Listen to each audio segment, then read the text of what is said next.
Hai guys, welcome to Teguh Story Channel. Apa kabar sahabat onlineku? Semoga sehat dan bahagia selalu, serta selalu dalam lindungan Allah. Guys, seorang wanita pemuas nafsu para lelaki menjadi korban pembunuhan yang dilakukan oleh pelanggannya sendiri usai melayani pelanggannya tersebut. Dan ternyata wanita itu dijual oleh keluarga dari sang kekasih. Bagaimana kisahnya? Simak video ini sampai habis sahabat onlineku.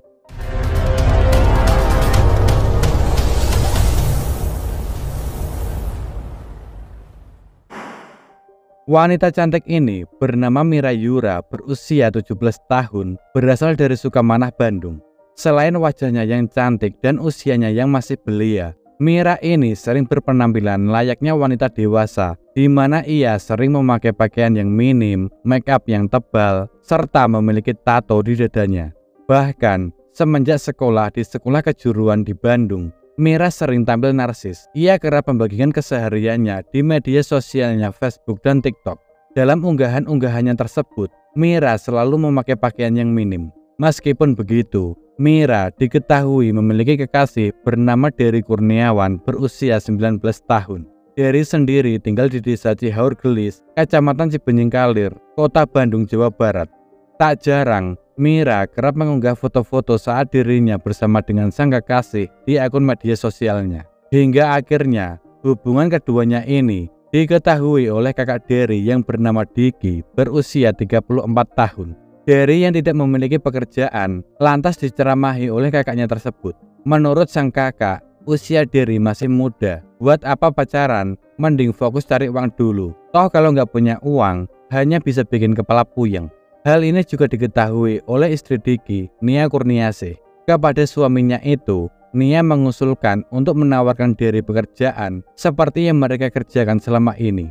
Dan ternyata, kakak Dery dan istrinya ini bekerja sebagai mucikari dalam sebuah aplikasi prostitusi online. Bahkan, Diki dan istrinya telah menyuruh anaknya melayani pria-pria yang meminta jasa pijat plus-plus dengan tarif 350 ribuan. Selanjutnya, Diki memberitahu Dery untuk mengikuti saran istrinya tersebut. Toh, nanti kalau dapat uang, mereka berdua yang merasakan uangnya. Awalnya, Dery merasa sedikit canggung. Namun setelah dibujuk kakaknya, Dery kemudian mencoba untuk meyakinkan pacarnya Mira. Singkat cerita, Dery lalu menemui Mira dan membicarakan masalah tersebut. Dery ingin agar Mira mau menjadi pemuas laki-laki hidung belang, dan Dery pun membujuk Mira dengan meyakinkan Mira jika nanti dapat uang, Mira dan Dery bisa melakukan apa saja yang mereka mau. Toh saat ini mereka juga tidak bekerja, tidak ada pemasukan dari manapun. Sayangnya, Mira menolak tawaran Dery tersebut. Ia tidak mau menjadi wanita seperti itu meski penampilannya yang kurang baik. Menurutnya, ia sangat mencintai Dery dan tidak mau berbuat demikian dengan orang lain. Mendengar penolakan itu, Dery lantas mengungkapkan kepada Mira jika sebaiknya hubungan mereka diakhiri saja, berharap Mira mau menuruti kemauannya. Mira yang sangat mencintai Dery tidak mau putus dengannya. Lalu pada akhirnya, Mira pun menyetujui keinginan Dery tersebut. Selanjutnya, Mira menyerahkan semuanya kepada Dery. Dan pada awalnya, Mira merasa tertekan akan hal ini. Namun demi sang kekasih, ia pun menerima saja dengan pasrah. Hingga akhirnya, Dery, Mira, Diki, serta Nia keluar dari Bandung dan pergi ke kota Kediri. Mereka memilih kota ini karena jauh dari kota Bandung. Mereka merasa tidak mungkin mereka melakukannya di kota Bandung, lantaran itu adalah tempat asal mereka dan nanti bisa ketahuan oleh keluarganya. Setibanya di kota Kediri, mereka menyewa sebuah hotel, yaitu Hotel Lotus Garden pada Minggu 28 Februari 2021. Di sana, mereka kemudian memesan 2 buah kamar, kamar 421 dan kamar 423.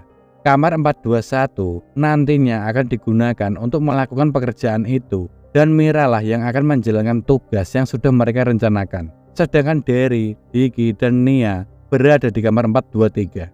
Setelah menunggu dan menunggu, akhirnya ada pesan masuk di aplikasi hijau yang mana sebelumnya Dery telah mendaftarkan Mira di aplikasi tersebut. Pesan tersebut berasal dari seorang pria bernama Revi Purnomo berusia 24 tahun. Revi yang melihat foto Mira di aplikasi tersebut lalu mengirimi pesan dan menawar jasa dari Mira. Awalnya, Mira mematok sekali main sebesar 800.000. Namun setelah dilakukan negosiasi, keduanya sepakat di harga 700.000. Karena sudah disepakati, Revi pun beranjak menuju Hotel Lotus di mana Mira berada menggunakan ojek online.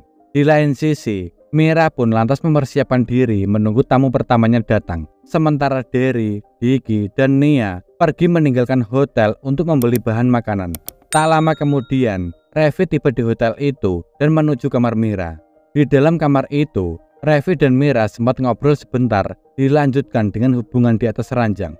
Selesai berhubungan, Mira lantas menanyakan tarif yang telah disepakati sebelumnya. Namun saat itu, Revi hanya membawa uang sebesar 300.000, sehingga terjadi keributan di antara mereka. Mira kesal karena tidak sesuai kesepakatan yang telah disepakati. Keributan itu kemudian membuat Revi naik pitam. Ia kemudian mengambil sebuah pisau dari dalam tas yang ia bawa, lalu menyodorkan pisau tersebut ke arah Mira, sembari menyodorkan uang 300 yang dimilikinya. Mendapati itu, Mira lantas berteriak ketakutan. Hal ini juga membuat Revi menjadi panik, dan di saat itu, Revi lantas membekap mulut Mira agar tidak berteriak lagi. Namun, Mira berhasil lolos dari bekapan Revi dan kembali berteriak. Revi pun semakin panik dibuatnya, sebab ia tahu jika Mira tidak sendirian, ada orang yang menemaninya di sana.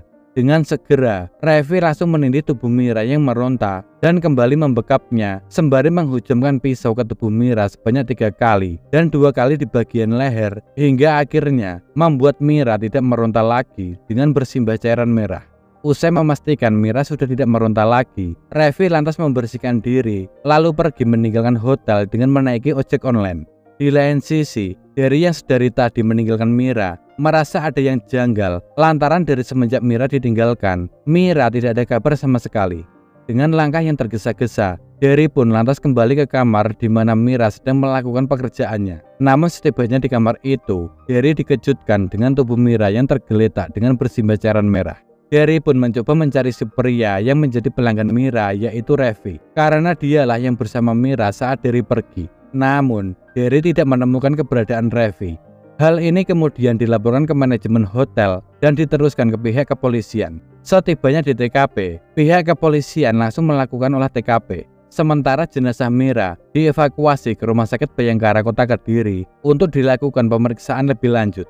Selain itu, pihak kepolisian juga telah memeriksa para saksi dan setelah melakukan pemeriksaan serta adanya rekaman CCTV, pihak kepolisian berhasil mengantongi identitas pelaku. Dari rekaman CCTV hotel, diketahui Revi datang ke hotel dengan menaiki ojek online. Dari sini, pihak kepolisian berhasil menemukan alamat kediaman Revi.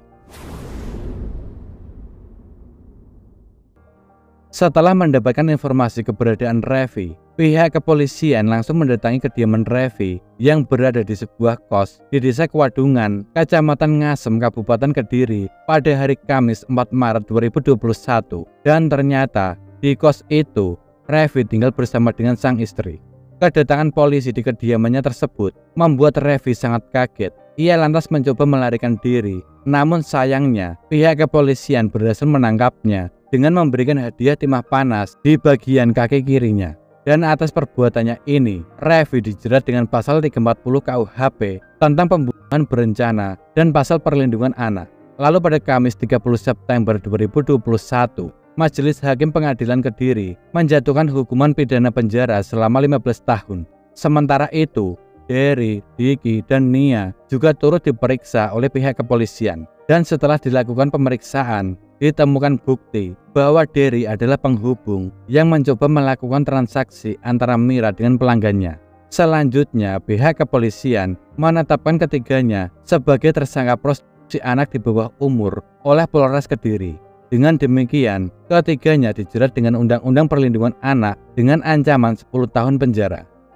Nah guys, secintanya kita kepada pasangan kita boleh saja menuruti keinginan pasangan kita. Namun, jika itu masih dalam hal yang wajar, dan ketika itu sudah tidak wajar, kita bisa menolaknya demi kebaikan bersama.